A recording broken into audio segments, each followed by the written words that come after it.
Hello Game Boys and Game Girls, I'm the Game Boy Guru and welcome to another pickups video. Although this is more, I'm going to say half and half, pickups and arrivals. But let's get started. I went to a local pawn shop, one that I hadn't been to before, and got lucky with some PSP stuff.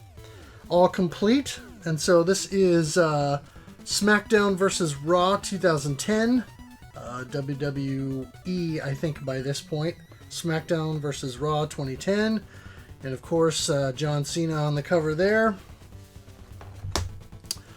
Also got the greatest hits version of Medal of Honor Heroes 2, and World Tour Soccer, which I didn't have.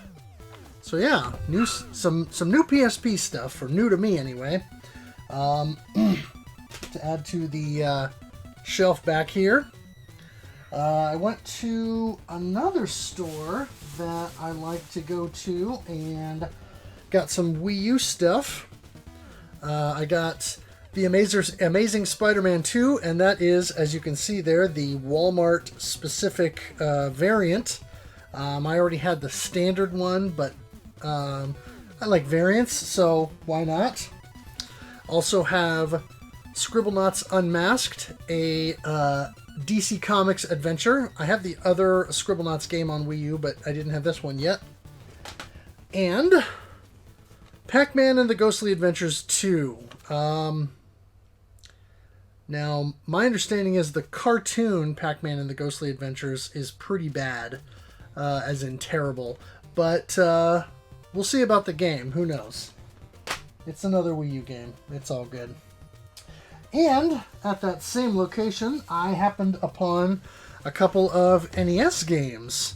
I got Codename Viper, which I already have the cartridge, but this is in the box, of course, and I gotta look. I don't remember for sure if this one has the manual or... No, it's just the box and the game, but it does have the styrofoam block in it, which is pretty cool. But even better than that is a game that I'm surprised I didn't already own a copy of, because one of my best friends growing up had this game and absolutely loved it, and we played it all the time, and that is Hal's Air Fortress. I don't know why I never had this, but for some reason I still didn't have a copy. So when I saw this in the box, I decided to jump at it immediately.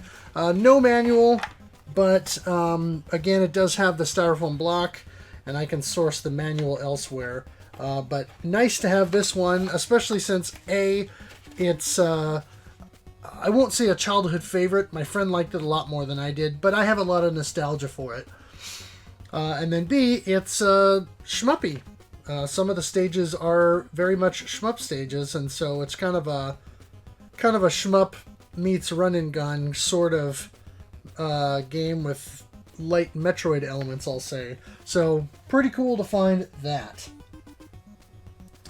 I did get some stuff in the mail. I ordered some more game manuals from Lukey Games. So I got Mickey Mousecapade. This was a bit of a childhood favorite. My best friend had it. We played it a ton at his house. It's not a great game, but I got a soft spot for it, so I decided to go ahead and spring for the manual. I got The Hunt for Red October, The Adventures of Dino Ricky, so filling in the shmups there, and the Genesis manual for Animaniacs, which some of you may recall I picked up a while back, in box, but no manual. And so now this completes that copy. Let's see here. I also got in the mail from a fellow RFGeneration.com member, Red McKnight, a boxed copy of Double Dragon.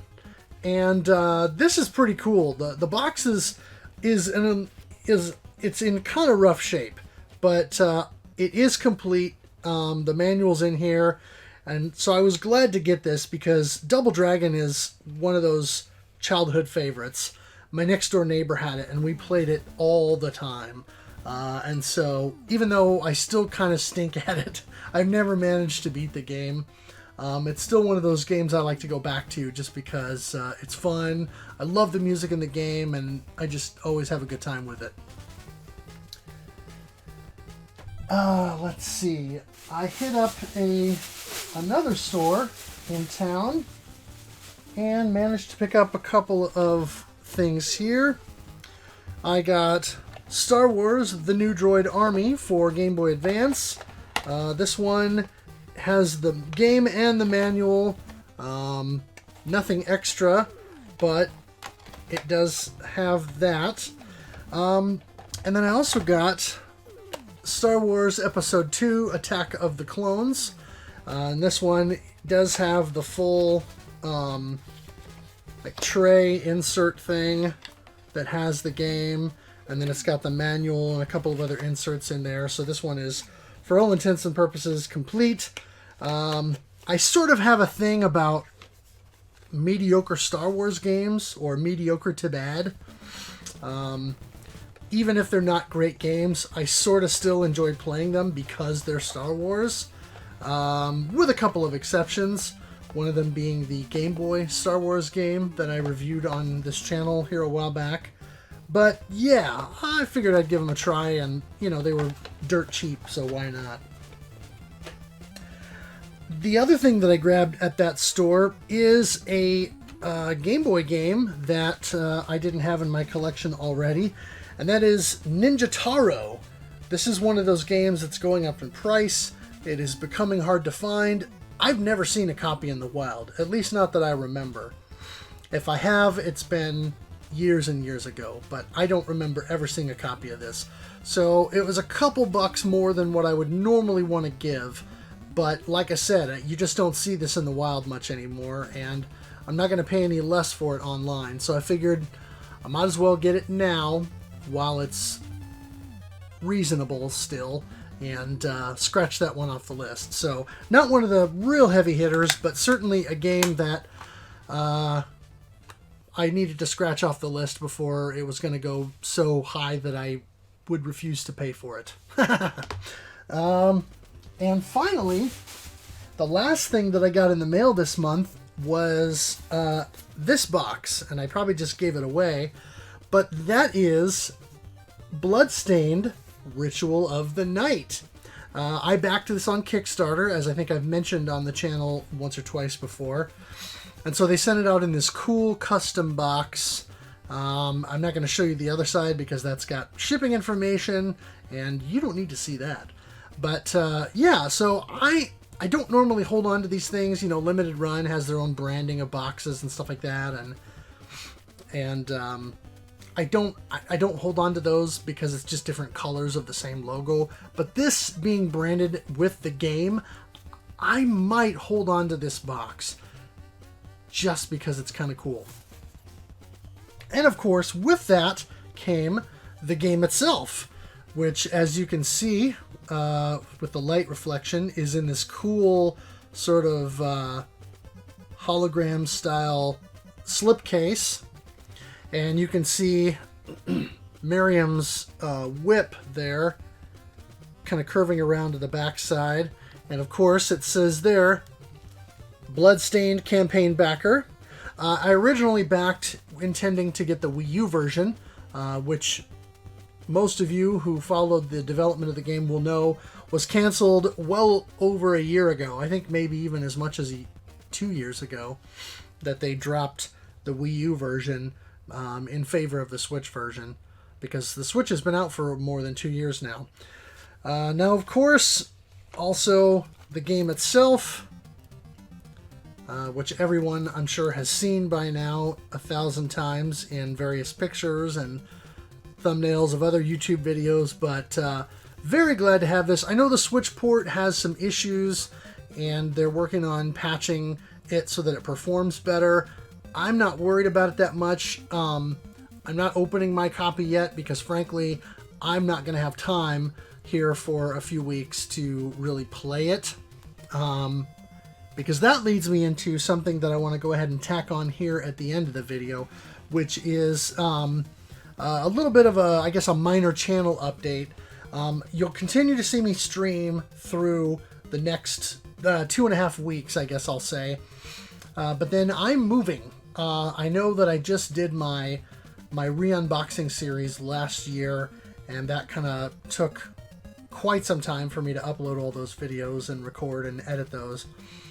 But I'm moving again, and took a different job.